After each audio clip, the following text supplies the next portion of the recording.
John from Body Alchemy Fitness here. And today I'm going to talk to you about the best way to perform high intensity intervals if your goal is maximum fat loss. Now there is a very good chance you've come across the phrase high intensity interval training. And largely this refers to a style of training, as the name very well suggests, that incorporates high intensity cardiovascular exercise coupled with periods of rest and recovery. And so commonly we'll see examples of 30 seconds of sprinting, 30 seconds of recovery, perhaps a minute of recovery. This will be repeated several times for around 15 to 20 minutes. A very popular style that a lot of people will be aware of is the Tabata protocol, and people see this in gyms, and this has been popularized and misrepresented, but incorporates originally 20 seconds of sprinting, 10 seconds of recovery, repeated 8 times for a total of 4 minutes. Now, what a lot of these aim to prove or suggest is that very brief, hard cardiovascular exercise similar to sprinting is far superior than steady-state long-duration cardio. And so to illustrate this, you'll often see proponents of this style of training use images of Olympic-level sprinters juxtaposed with marathon runners or distance athletes, showing that one style of training, being sprinting, produces this lean, muscular, athletic physique, while we see a more emaciated, less enviable physique in the marathon runner.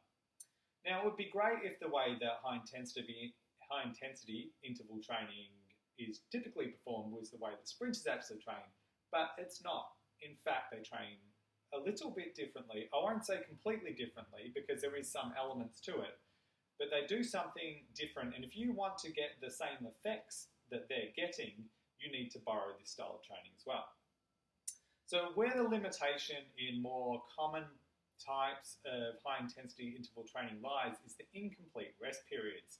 What these do is they prevent you from tapping into these really high-intensity periods, which is actually what creates the metabolic adaptations that produce this elevation in calorie turnover and, well, leanness all around, really.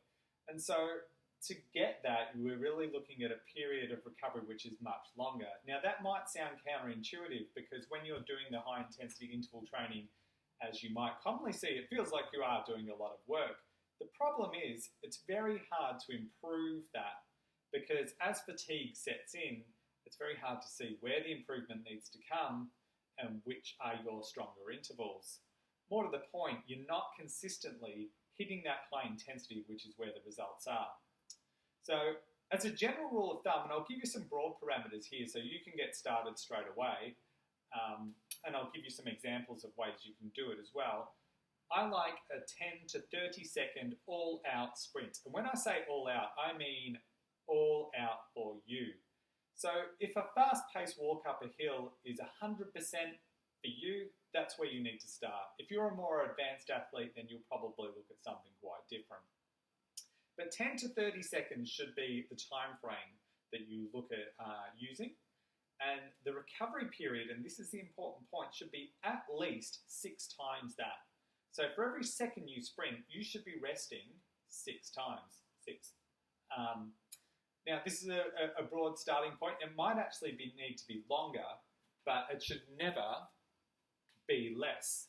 So for every 10 seconds you sprint, it means that's quite neatly a minute, and then 20 seconds is the equivalent of 2 minutes, 30 seconds is 3 minutes. I don't normally advise going beyond 30 seconds, not because 31 is going to make a massive difference, but we do start to move into a different energy system, which isn't necessarily consistent with our goals here.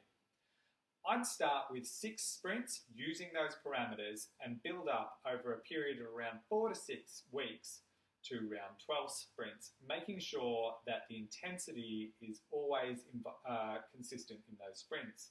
What that means is if your initial sprint for 15 seconds is a certain level, you want to make sure the next 5 are. If it drops off too much, call it a day. You're not going any further. You're pursuing fatigue and not performance. I'd do 2 sessions a week to begin with. You could possibly build up to 3, but you do start to reach a point of diminishing returns if you're doing other training. If you're doing these properly, they are incredibly hard to recover from, but that's why they're so results producing. So as hard as you train, you really need to recover harder as well. The styles of intervals that I like to perform Generally something I like, a resistance bike or a spin bike. The advantage to these is very low skill, very low risk of injury, and it's suitable for everyone from an absolute beginner to a very elite athlete. And all you need to do is manipulate the tension till it feels like you're actually riding up a vertical hill. So resistance there should be the issue. Warm up and then all-out sprints between 10 and 30 seconds. Decide what you're going to do on the day and then rest for that equivalent time period before going again. Start with 6. If you're able to recover quicker than that, you're not pushing hard enough. Now, like I say, you may need longer. The other styles I like are, if you have access, Airdyne bikes, and they're a type of resistance bike which have a hand attachment as well. They're amazing for physique athletes, but MMA athletes in particular, and just anyone who wants to look better.